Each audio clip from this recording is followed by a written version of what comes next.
Hello and welcome back everyone to this Warcraft replay and the series. This is going to be game 2 of this best of 3 here on the map Echo Isles. We're going to have ZDR spawning in as the teal orc player in the top right and Tho as the purple human in the top left.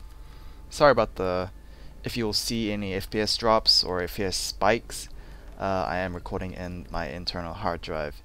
Yeah, I know it seems weird since I usually record on my external, and that's not really a good idea because it's like really weird, like saving video files at the same time using them, and it's a whole lot of technical stuff. But yeah, my external hard drive just proved itself to be very unreliable, and yeah, I'm having a really stressful time right now. This is, I believe, my 5th or 6th attempt casting it. This game, this specific replay. I know it's like really short, but still, it's really stressful having to go through the same things every single time. So for now, yeah, hopefully this will be the tried and true final cast. Let's get it done with. Blade Master coming out for ZDR, pretty standard so far, nothing too out of the ordinary. In fact, probably won't see much out of the ordinary from either player. Though going for the same Archmage first, nothing really, to complain other than the fact that, it's really similar to every human opening. I don't know, it's been really stressful. I can't see myself using such unreliable devices, but I kind of have to. That's like 2 terabytes worth of storage, and it's just so it's weird. It makes me really annoyed. Anyway, yeah, both players will be starting out at the Ogre Warrior camp. It's gonna be pretty easy for Tho, honestly, because he is human, of course, so he'll be able to militia creep. Meanwhile, on ZDR's side, he can only tank with his Blade Master. He will be receiving a lot of damage, Ring of Protection for the Blade Master, and Circlet of Nobility for the Archmage.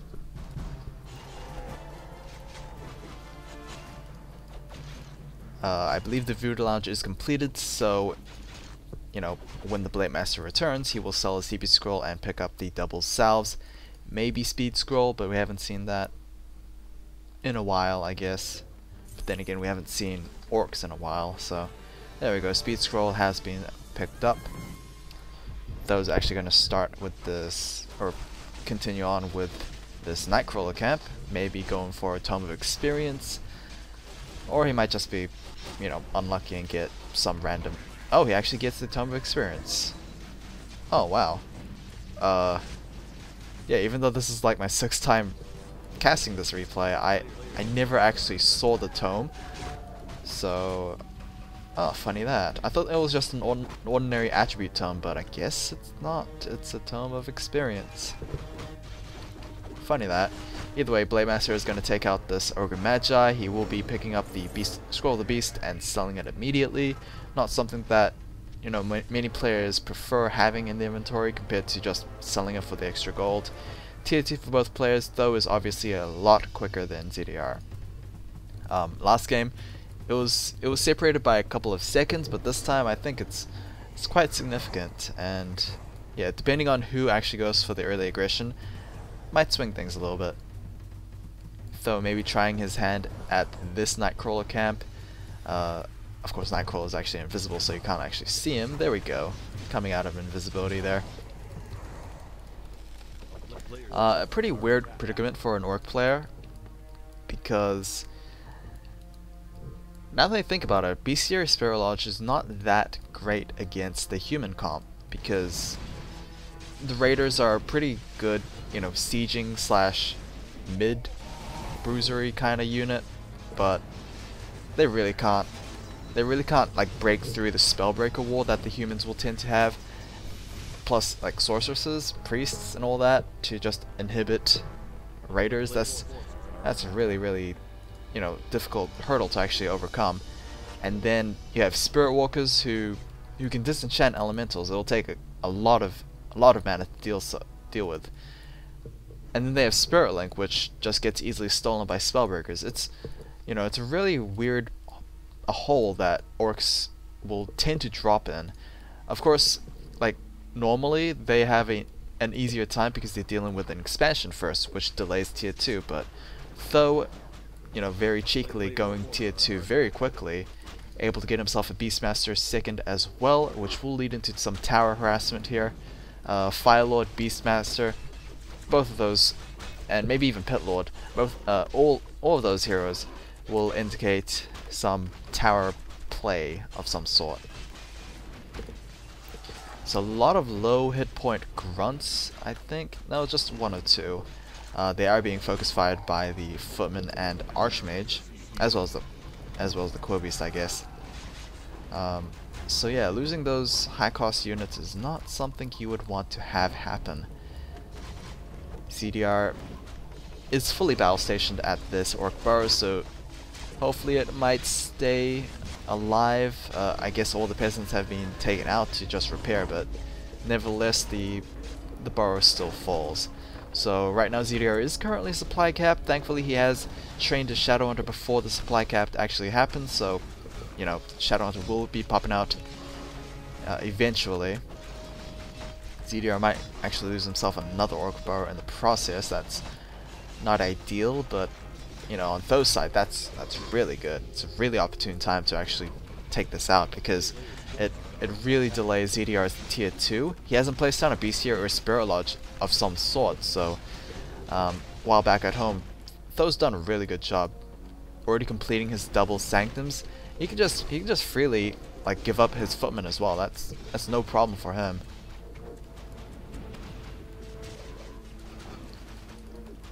Alright, Beastmaster, he's kind of a little deep in here. Try not to be, you know, too overzealous and maybe get yourself surrounded.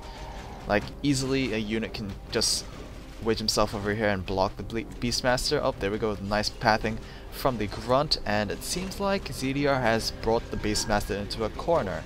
That's not good, and the Beastmaster will indeed fall, giving level 3 to the Blade Master. Very close to level 2 on the Shadowhunter. That will give himself the Hex that he needs, the Healing Wave that he needs. He already has Hex from his first ability. ZDR desperately trying to rebuild his lost Orc Burrows. He is currently 31 over 20. That is a huge supply cap, and yeah, it really hurts him. Bestiary finally being placed down, but it's kind of a little too late. Sorceresses and Priests keep being pumped out. Sorceresses, I believe, are already adept training. No, they're not. That will have to be queued up fairly soon. Magic Sentry is on the way. Oh, never mind. Adept training is on the way now. Alright, level 2 on the Shadowhunter. He will have Healing Wave. The Elemental at the back there, it's doing a really good job delaying these Orc Burrows. But it will be taken out by the Blade Master. Alright, another attempt here. Is the Beastmaster out? Yes, he is back revived. Still level 1, but I guess it doesn't really matter too much. Level 3 on the Archmage. So level 2 elementals are going to pose a bit of a problem. Of course, we don't have any sort of Spirit Walkers to deal with him, so it's going to be a tough job for ZDR to actually hold up. Speed Scroll will be used. Of course, that is just movement speed. I don't think that's attack speed whatsoever. I hope I'm right.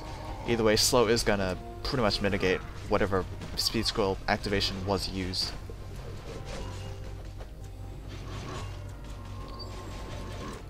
Blade Master, kind of in dangerous location there, dangerous health position as well. Thankfully, he can be topped off with the healing waves of the Shadowhunter, but the Shadowhunter is now in deep peril, so he needs to get out of there. Towers are being constructed. Beastmaster actually returns back home, back to the battlefield, and it's very close, and he will be taken out. Unfortunately, Dust was on him, so even if he did windwalk, he wasn't going to get out of there anytime soon. ZDR is going to GG out, and that is going to be Game 2, ending Group C of the WCA Chinese Qualifiers. Hopefully you guys enjoyed this one. I'll see you guys again in the Group D after I, fix my hard drive problem, so stay tuned for that.